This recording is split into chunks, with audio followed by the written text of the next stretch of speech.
Welcome. Today, I'm going to show you exactly how to prevent people from mentioning you on Instagram using your PC, especially with the latest update that slightly changed where these settings live.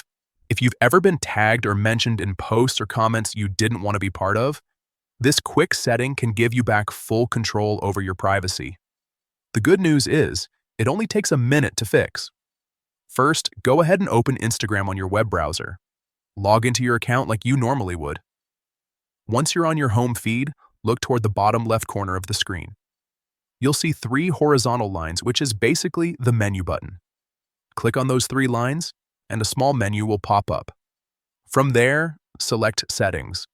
This will take you into your account's main settings area, where you can manage everything from privacy to notifications.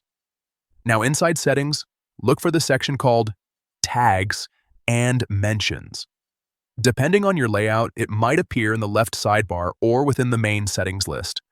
Click on it to open the options. Here's where the important part happens. You'll see different controls related to how people can interact with you through tags and mentions.